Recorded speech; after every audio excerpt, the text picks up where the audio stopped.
Today we're going to have some more stories from Reddit. But before we start, it would be so much appreciated if you would subscribe to my channel, like the video if you enjoy it, and maybe leave a comment down below. These simple clicks would mean a lot to the future of this channel and really reward the effort that I put in every day. And now, without further ado, let's go. Here is my story. My love story begins 2 years ago when I married my high school sweetheart, Sarah. She was a great cook, kept the house tidy, and could make me laugh even after a long day at work. At first, this was more than enough for me in marriage. My expectations weren't high. I wanted someone to greet me after work, feed me, and entertain me. In reality, we lived like most ordinary married couples, sometimes arguing, sometimes making up, sometimes caring for each other, sometimes annoying one another. Nothing extraordinary, to be honest. Despite the quiet and decent family life, the monotony of marriage quickly grew tiresome for me. Everything could have been better if my wife went out more often. I wanted to spend more time outdoors, in nature, and traveling. I was young, and my soul yearned for adventure. But for some reason, my wife didn't like spending her free time outside the home, which irritated me greatly. I no longer felt the love and passion that was there at the beginning of our relationship.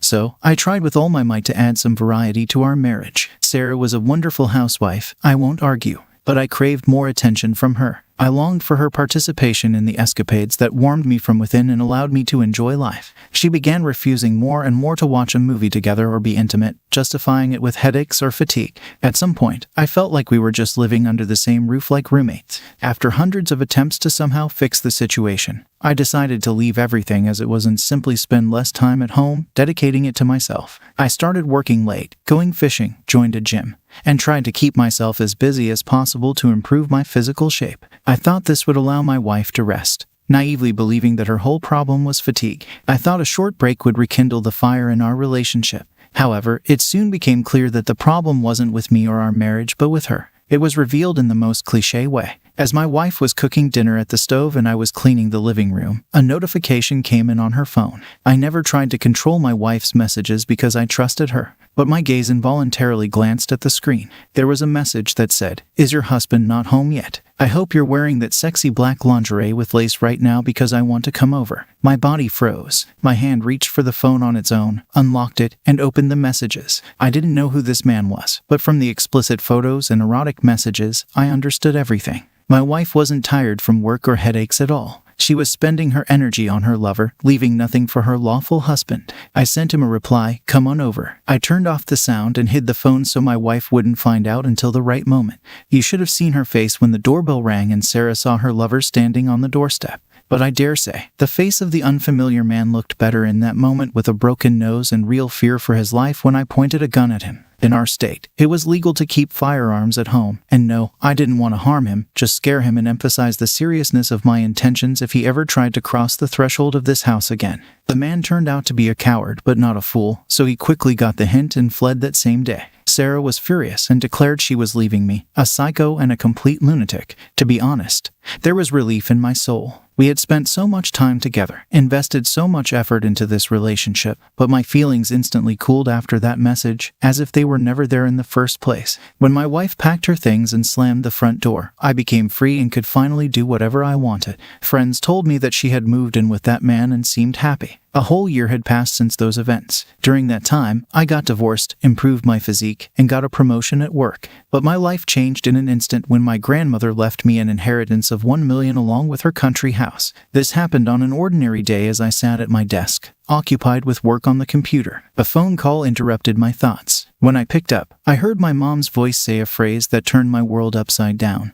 My grandmother had passed away but left a will that gave a large part of her estate to me. A bitter lump rose in my throat at this sad news. Childhood memories flashed before my eyes of that country house where we had fun together, baked pancakes, and enjoyed life, simple without the noise of the city or even a TV. I realized I had lost someone very dear to me. I was terrified and hurt that I hadn't gotten to tell her how much I loved her. I don't even remember the last time I called her, which made the pain even worse. I became depressed. I even drunkenly called my ex-wife when I tried to drown the grief of loss with alcohol. I just wanted to vent to someone who could support me, but she didn't care. She even laughed when she found out about it. You know, I didn't expect that kind of reaction at all. They didn't get along well with my grandmother, but it was disgusting to hear her be so rude and insensitive about someone who had passed away. Of course, Sarah didn't know about the inheritance, she didn't need to. But after that call, it was like a veil lifted from my eyes. My thoughts instantly shifted from the void left by the heavy loss to new horizons of possibilities. After talking with my grandmother's lawyer, I realized this day was a turning point for me. I felt something was missing from my life. Money and wealth could fill the emptiness, but not my soul.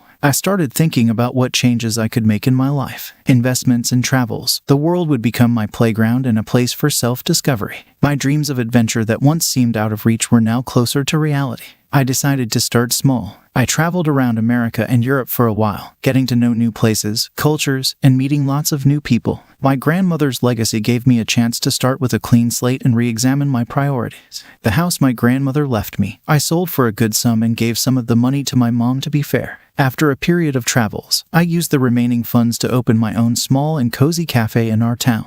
Luckily, I had worked as a chef several years before, so getting back to my passion and growing it was a joy. Plus, my current marketing job helped me develop the little business, becoming a personal achievement that finally cured my depression and taught me to love life anew. Time went on. My cafe grew more and more popular. More people came and left great reviews on social media, attracting others. My team gradually expanded, allowing me to devote more time to myself and other hobbies. On one beautiful day, my ex-wife appeared at the doorstep of my humble establishment. At the sight of me, tears streamed down her cheeks. Her eyes turned red, and her voice trembled. Sarah said how much she loved me, how wrong she had been, and what a huge mistake she had made when she left me. Turns out the relationship with her lover wasn't a happy one. He entertained not only her but many other girls too. Upon finding out, she packed her things and left him herself. But she had nowhere to go. I listened attentively and simply wished her all the best, not commenting on her pitiful whines. I had no desire to deal with this woman whatsoever. As soon as I refused her, her distressed face instantly morphed into a grimace of fierce hatred that would frighten anyone. Attracting the attention of customers, she began yelling that she was entitled to half of the property I inherited from my grandmother and that I had to provide for her. If I refused, she threatened to trash my whole cafe right then and there and do everything to ruin its reputation to prove her point. Sarah grabbed a glass mug from the nearest table where a young mom sat with her little girl and smashed it on the floor. I watched all this, wondering if she was pretending or genuinely mistaking fiction for reality. Of course, as an ex-wife, legally she had no percentage of the inheritance whatsoever. But the woman only raged harder at these reasonable arguments and tried to break something. One of the staff called the police, and soon, they took her away for disorderly conduct in a public place. Sarah got a hefty fine and never showed up at my establishment again. Just in case, though, we installed the panic button under the bar for the staff to quickly call the police if need be. I changed a lot over those 2 years. Even though I said it was a relief when she left, it was a huge blow to my male pride. I studied a lot of literature and came to this conclusion. Of course, whether to forgive or not forgive a woman's infidelity is a personal choice for every man. But I believe a woman's unfaithfulness is unforgivable. If it happened, the relationship should end right there. I understood perfectly that everyone has a right to make mistakes that need forgiveness. But a woman's infidelity is not a mistake, it's a betrayal. A relationship with an unfaithful woman has no future prospects, so there's no point in continuing it. One who betrayed once will betray again. That's why I felt relief when I didn't fall for her pathetic manipulations. I had no trust for this woman whatsoever. Sarah was a nobody to me, despite the betrayal. I was grateful for the experience because it meant one less unreliable person in my life. Now I could do what brings me joy and appreciate what I have. That's the story. If you liked it, please support us with a like as well as subscribe to our channel. Write in the comments what you think about the story. Thank you for being here with us.